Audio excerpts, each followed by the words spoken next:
This is the Redragon Garen Pro wireless 100 keys. 100 keys means 100% layout keyboard. You can connect this thing to 5 devices simultaneously. This is freaking sweet, and it's also a swappable mechanical keyboard. Enough talking, let's open it up and see what's inside this package. And we have another box with the Redragon logo. I love it. Let's open it up to reveal the keyboard itself, but we'll put it to the side just for a second. Not a lot going on this box, but we have the cable, which is USB-C to USB-A, maybe also USB-C. And yes, this is extremely sweet because if you want to connect it to a phone or a laptop, you can use the Type-C easily. We also have this handy dandy tool to remove the keycaps and the switches itself, because once again this is an hot swappable. Papers with all the instructions, I guess. Yeah, not interesting. Some stickers. And what is this? Mechanical gaming switches. Let's see. And there you have it.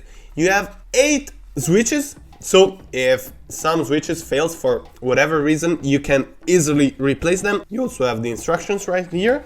And that's everything for the box. So let's put it apart. That was a loud bang. But whatever. There we have it. The Redragon Garen Pro. I freaking love this plastic see-through wave. Like, look at this. You can see the PCB, you can see all the connectors, the soldering points. It's just awesome in my opinion.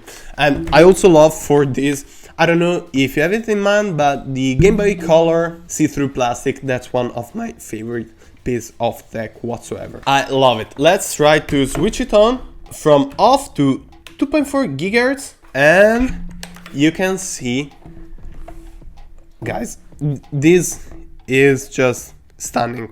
I appreciate a ton this RGB profile, and yes, the air inside the keyboard are not included. Is that I've actually been using it for a couple of weeks, and here is where the transmitter and receiver would stay once you receive it, but I truly love it. You can change also the RGB profiles via this shortcut. There's also the RGB software, but I'm not vibing with it. So let's switch off the lights and see how it looks. But first, I'm going to show you how you can... What was that sound? This is how you can replace a switch or just change it if you want to. You take the keycap and remove it like this. You twist and then pull out. And if you want to remove the switch, you take it like this from the top and the bottom. You squeeze it and there you go, just as easy. And you have the switch right here. If you want to change it, you take the replacement or the different kind of switch. You align it with the keyboard, with the PCB, and you press down. There you have it, just as easy. It's been over a couple of weeks since I received and started using this keyboard, and there are a ton of features I love about this product and many more I wish weren't present at all. Let's start with the design and build quality of this Redragon Garen Pro. Even though aesthetically this keyboard will surely polarize the two opinions, those who like it and those who can't stand it, I'm in the first group. I love the design. The see-through plastic is just something I love to see in products, and it's super cool. You can see the PCB of the keyboard from the back actually, and the blue gradient of the keycaps going from light blue to a darker one is simply gorgeous. One thing I'm not vibing with is this super thick bezel on the top, as you can see. It ruins, in my opinion, the overall fairly compact look of the keyboard, even though you won't be bringing this with you everywhere you go, because this is still a chunky boy. And I don't think that this bezel has any specific function, because I don't see any antenna on the top, and I don't think it is a structural important piece. Anyways, on this ugly bezel, we find the Redragon logo right here and 4 red LEDs, which are the battery indication pretty intuitive. There's no way you won't know how much battery left you have, because these LEDs are obvious in this position, so that's definitely a plus. We will talk about the battery life in just a minute. This is a 100% layout keyboard, which means you have all the keys of 110% keyboard, so you have your numpads, all your keys of course, function row, home keys, and so on and so forth, but are all smashed together. You don't have a huge gap between your letters, numpad and function keys. And you also get a ton of media functions all over the place. The ones I've used the most are function key and from F7 to F12 to manage music, so play, pause, skip, back and the volume. Function and insert for the RGB profiles, more about it in a second.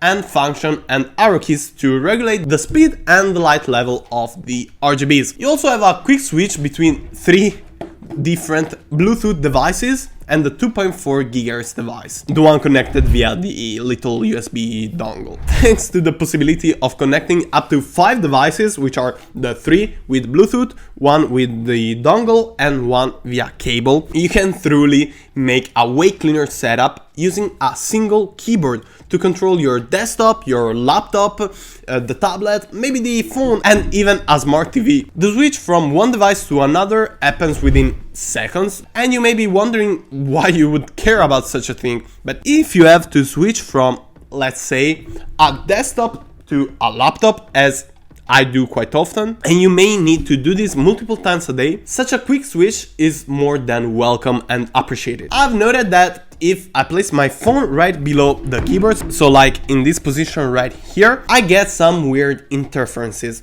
Sometimes I press a letter but it doesn't show on the screen, or it shows too many of them. I think it's due to the same frequency window of operation.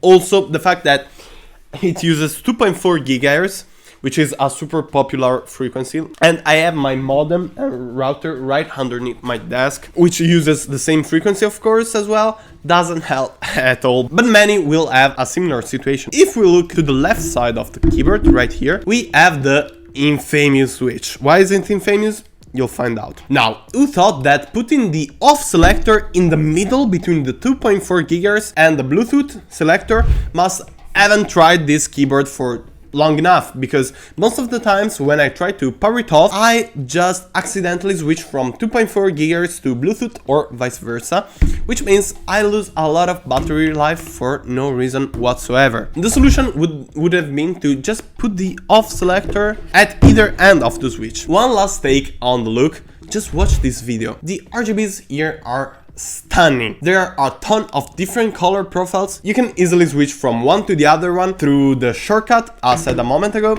or you can use the included software, even though I haven't used it a ton because I had some problem during installation, but you have that option as well. Let's now face the most important part of the keyboard, the typing experience. My daily driver is this Everest Mountain 60, which I love. You can check out the full video review right here. So this Garen Pro had a pretty difficult task to achieve, to be compatible to that typing experience, and it managed to compete with it extremely well. It's a much different experience, and let's try to analyze it. This keyboard is great to type on.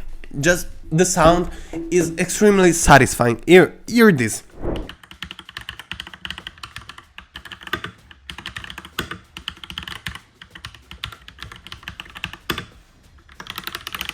I love it. Not too loud and clicky, but not annoying. It may still be too loud if you plan to only type on it, but if you're watching this video, you're probably more interested in gaming, and it's perfect for it as well. The travel is exceptionally short, and I love it. From the website, it states that it is only 1.1 millimeter. On top of that, the keys are perfectly spaced from each other, so you won't misclick it too often. Another cool feature is the presence of a sound absorbing foam, which is this white layer right here. You can actually see it through the keycaps. It theoretically helps as well in sound reduction. I can't say for sure if that particular foam helps and how much, but overall it's not noisy at all, especially if compared with other kind of switches, especially blue switches, which I hate and just don't buy them. The version I'm trying is equipped with purple switches, even though you can find it in a ton of different ones. And if you want to use a specific set of switches, you can easily hot swap them, which is a super cool feature and also pretty underrated, because just like that, I've removed a switch. I didn't even add to turn off the keyboard itself, which is extremely sweet. I love hot swappable switches and keyboards for two main reasons. First and foremost, if one switch fails and breaks, you can easily switch it without having to worry about opening up the entire keyboard apart, desoldering the switch, and then resoldering it. I did it recently, and it's pretty much a pain in the ass, trust me. Second of all, if you want to use a specific kind of switch for some keys, let's say the WASD, for example, or the arrow keys, you can change them in a matter of seconds. Be aware though that the PCB is compatible with 2-pin switches, so you're a little bit more restrained on that aspect. Lastly, the battery life. This Garen Pro has a battery of 3000 mAh, which is compatible with some smartphones. Actually, the iPhone, I think, has less than 3000 mAh of battery, depending on the model. But in this case, it grants over a week of usage without having to worry about charging the keyboard. I've left it on for most nights because of that stupid switch problem. Where is it? Right here. And I still managed to use it a week without having to charge it once. If you take a little bit more caution while turning it off, it will surely last a little bit more as well. All things considered, for about 70 euros, if you have multiple devices like a laptop, a desktop, a tablet, or maybe even a smart TV and your phone, obviously, this Redragon K656 Garen Pro is a great deal, and I would highly recommend the purple switches as well, because I really enjoyed them. If you want to check out this keyboard, you can find the link below. It's affiliate, so if you buy it, it changes nothing to you, but it helps me a ton. Thank you so much to Redragon for sending over this amazing keyboard to review. Thank you so much for sticking until the end of this video. Remember to hit the subscribe button and activate the notification bell so that you won't miss any future video. Leave a comment with what kind of keyboard you're using right now. I'm honestly not sure if I want to switch to this Redragon because I really like it, but probably a friend of mine will steal this keyboard before I can choose, so I'll have to stick with this Mountain Everest 60, which you can find the video review right here. I think you'll like it.